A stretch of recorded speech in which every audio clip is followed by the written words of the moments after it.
The Grand Assembly Hall of the Galactic Council stretched across 3 kilometers of polished obsidian floor, its crystalline dome reaching toward the stars themselves.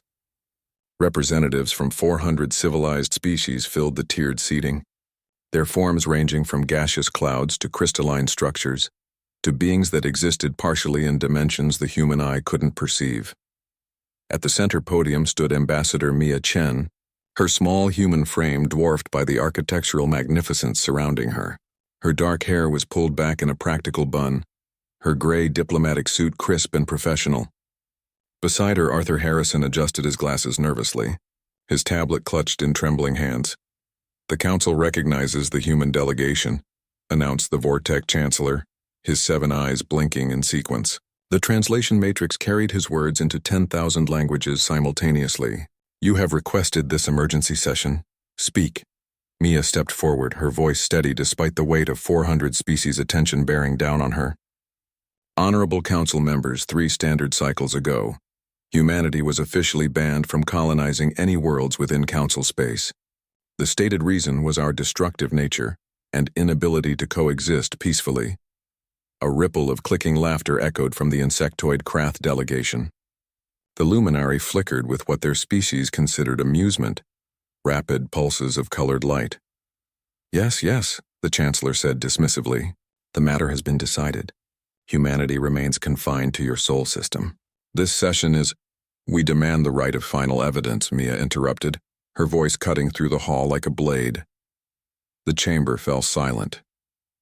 The right of final evidence was ancient, encoded in the Council's founding documents from millennia before humans had even discovered fire.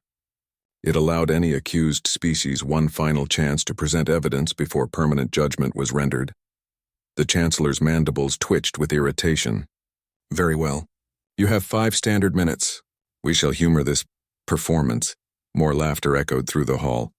The Zephyron ambassador, a being of pure energy, pulsed with what translated as condescension.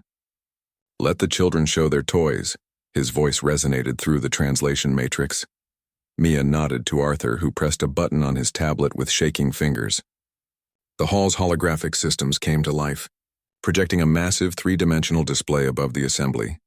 "This footage," Mia began, "was recovered from the black box of the colony ship Perseverance, which crashed on the quarantine world of Kalos 9 approximately 200 years ago, long before we joined the Council. The hologram showed a lush world covered in purple vegetation. A human colony ship lay broken across a valley, smoke rising from its hull. Tiny figures, humans, were emerging from the wreckage. Kalos 9 was classified as uninhabitable due to the presence of the Devourer swarm," Mia continued, "a plague of carnivorous organisms that consumed all biological matter. The planet was marked for permanent avoidance by all Council species. On the hologram, creatures emerged from the purple forests, millions of them. They looked like a cross between insects and wolves, with crystalline teeth and armored carapaces. They moved as one organism, a tsunami of death." The Council members leaned forward. Some had never seen the Devourer swarm footage before, those who had remembered why entire star sectors had been abandoned to contain them. 73 humans survived the crash," Mia said quietly, "including 12 children." The hologram showed the humans forming a defensive circle around the wreckage. They had improvised weapons, metal poles, broken ship components, whatever they could find. The swarm crashed into them like a wave against a cliff. What happened next made even the most warlike species in the Council fall silent. The humans didn't just fight. They adapted. They learned. Within hours, they had discovered the swarm's weak points. They began coordinating, communicating with nothing but hand signals and shouts. When their weapons broke, they used their bare hands. When they fell, others took their place. Arthur zoomed in on 2 figures.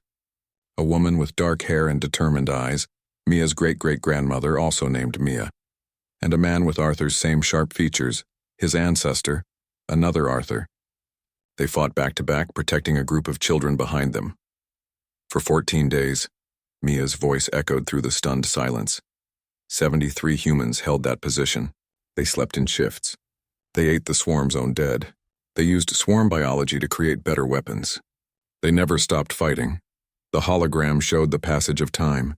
The humans grew gaunt, exhausted. Their clothes became rags.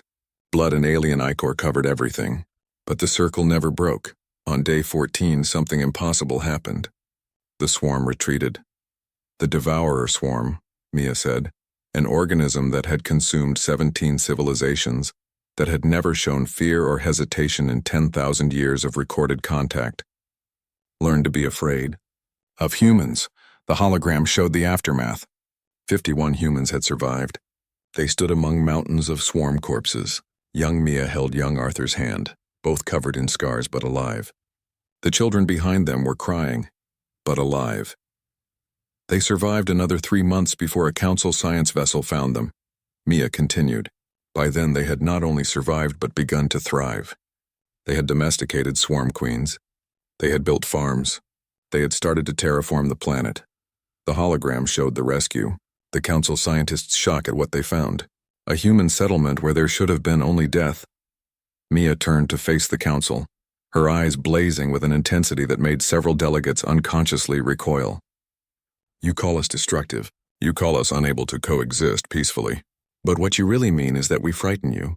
Because when you face the impossible, you run. You quarantine. You abandon.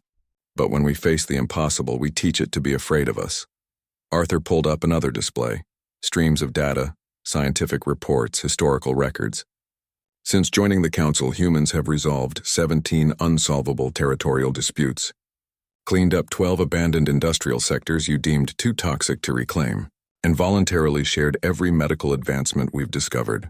We've asked for nothing but the same rights as other council species. The silence in the hall was absolute. We don't want special treatment, Mia said softly. We want equality. We want the chance to prove that our strength doesn't make us your enemies. It makes us your strongest allies. When the next impossible threat comes, and it will come, you'll want humans beside you, not locked away in soul. She straightened her shoulders. So yes, we're destructive. We destroy impossible odds. We destroy accepted limitations. We destroy the idea that some problems can't be solved. And if that frightens you, then maybe you need to ask yourselves, what does it say about the council that you fear those who refuse to give up? The chancellor sat motionless for a long moment. Then slowly his central eye closed in the vortex gesture of profound respect. Around the chamber, other species began their own gestures of acknowledgement. The vote, the chancellor said quietly, will be retaken. All in favor of lifting the colonization ban on humanity? The eyes echoed through the hall like thunder. As they left the chamber, Arthur finally let out the breath he'd been holding. We did it. Mia allowed herself a small smile, thinking of her ancestor who had shared her name and her refusal to surrender. We always do. Behind them, through the crystalline dome, the stars awaited.